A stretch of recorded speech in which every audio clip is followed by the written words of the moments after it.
ils ont besoin les uns des autres. Quand un enfant tombe malade, on ne peut pas dire c'est lui qui a tué mon mari, donc je ne vais pas lui demander de m'aider à apporter mon enfant à l'hôpital. C'est dur.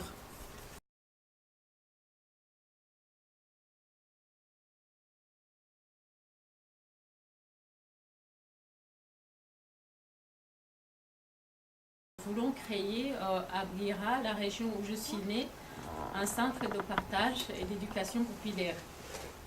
Dans ce centre, nous voulons pouvoir vous accueillir quand vous pourrez pour partager avec les habitants de cette région vos savoirs, vos savoir-faire. Nous voulons amener ce que nous avons. Il y a tout un programme, beaucoup de projets derrière, dont le projet de commerce équitable. Ubuntu, c'est un mot en Kinyarwanda, la langue parlée au Rwanda, un mot qui veut dire l'essence de l'humain, ce que nous avons tous en commun, qu'on soit rwandais, qu'on soit français.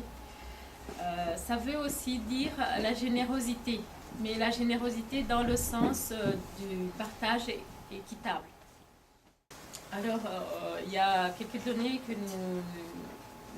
qui existent à propos du commerce équitable au Rwanda. Il y a déjà des coopératives, quelques coopératives, pas nombreuses. C'est un mouvement tout récent de commerce équitable et qui ont été aidés par surtout des organisations anglaises. Alors, nous nous sommes dit, pourquoi pas, des organisations françaises dans cette démarche. Il existe aussi une politique là-bas de fixation du prix du café, par exemple. Le café, le thé étant deux principaux produits exportés là-bas. Donc les paysans en cultivent, mais ils sont dans le besoin parfois de liquidité qui fait que ils sont prêts à vendre à un prix dérisoire à quelqu'un qui le revendra à plus cher au moment voulu. Et pour cela, l'État fixe un prix minimum. C'est un prix qui est communiqué à la radio, tout le monde est au courant, mais cela n'empêche pas quand les gens voient leurs enfants qui sont renvoyés de l'école parce qu'ils n'ont pas de frais de scolarité, parce qu'ils n'ont pas payé le Minerval, eh bien, ils sont obligés quand même de vendre à 3 fois rien leur café. Sachant que même le prix qui est fixé par l'État, ce n'est pas très très énorme. Et le but de notre centre, c'est aussi de les aider à s'organiser en coopérative de production. C'est une des façons de faire qu'ils puissent les uns et les autres se côtoyer, avoir des intérêts communs. C'est une relation à cultiver entre les gens qui sont obligés de toutes les façons de vivre ensemble.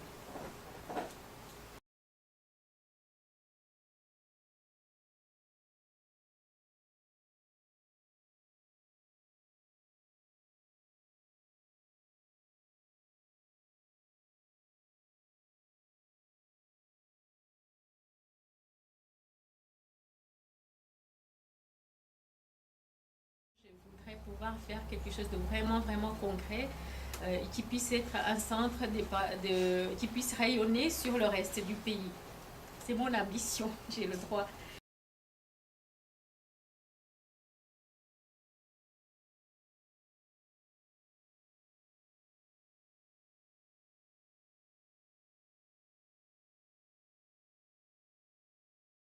Et les Français, comment sont-ils perçus là-bas au Rwanda? Les Français, comment ils sont perçus? Alors moi, je fais toujours un parallélisme entre les Français et la France. Oui. On parle de la France, du rôle de la France dans le génocide. Et puis, même les Français accusent la France. Oui. Mais je me dis, alors j'ai un raisonnement tout à fait terre à terre par rapport à ça. C'est comme s'il y avait une structure, un robot qui s'appelle la France, pour ne pas dire tout ce qui est politique derrière. On peut le dire, on peut le dire. Mais ce que j'ai envie de dire ce soir, c'est que la France, comme pays, a demandé pardon au Rwanda, comme pays. C'est sans doute quelque chose qui se fait entre pays, mais pour les paysans qui sont là-bas, je vous assure, ça ne fait pas de différence. Par contre, ce qui fait la différence, c'est que des Françaises, que vous voyez, que vous êtes, les Français, viennent directement faire quelque chose auprès des Rwandais.